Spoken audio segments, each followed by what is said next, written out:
संग्रामे संग्रहैषैव विघ्नकस्य न जायते शुक्लाम्बरधरं देवं शशिवर्णं च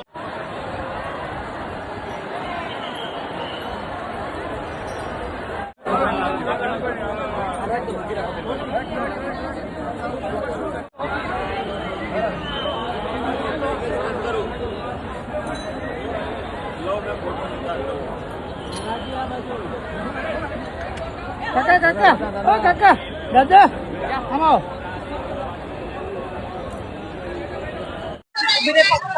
રથયાત્રાની પૂર્વ સંધ્યાએ અને માન્ય ગુજરાત રાજ્યના મુખ્યમંત્રીના જન્મદિવસ નિમિત્તે વિવિધ કાર્યક્રમો હતા. આજે ભગવાનના જે રીતે નાના બાળકથી લઈ શરૂઆત કરી છે અને આજે જગન્નાથ મંદિરના દર્શન કરી એમની ખૂબ લાંબુ આયોજન અને ગુજરાતની સેવા ખૂબ વધુ સમય માટે કરે એ પ્રાર્થના કરી છે.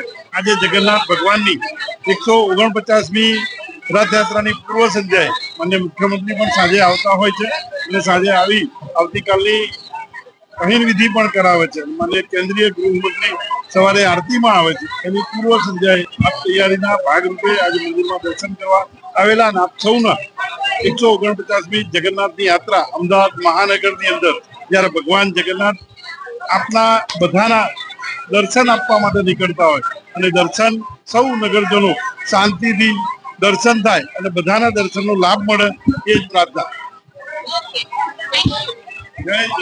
50મી જે રથયાત્રા છે એ ગજરાજ જે પૂજન કરવામાં આવે છે. આપણે સીધી જ મારા જોડે વાતચીત કરીશું.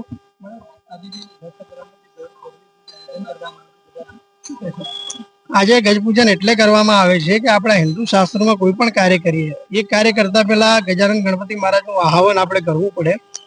કાલ ભગવાન જગન્નાથજી, બેન સુભદ્રાજી, બળભદ્ર ભગવાન કર્ણાવતી નગરની જનતાને દર્શન આપવા માટે રથમાં વિરાજમાન થઈને નીકળવાના છે. એના ભાગરૂપે એક દિવસ પહેલા ગજરાજ જે ગણપતિનું સ્વરૂપ કહેવાય એમની વિશેષ પૂજન કરીને એમના આશીર્વાદ લઈને એમને પ્રાર્થના કરવામાં આવે છે કે ભગવાન બધાને નિર્વિઘ્ન દર્શન આપે, નિર્વિઘ્ન બધા સર્વ કાર્ય પૂર્ણ થાય અને જનતા જનાર્દન ઉપર આખો વર્ષ ભગવાન ઠાકોરજીની, જગન્નાથ ભગવાનની, બેન સુભદ્રા, દાઉજી ભગવાનના આશીર્વાદ, ગજાનન ગણપતિ મહારાજના, સંતો ભગવાનના આશીર્વાદ એમના ઉપર બન્યા રહે.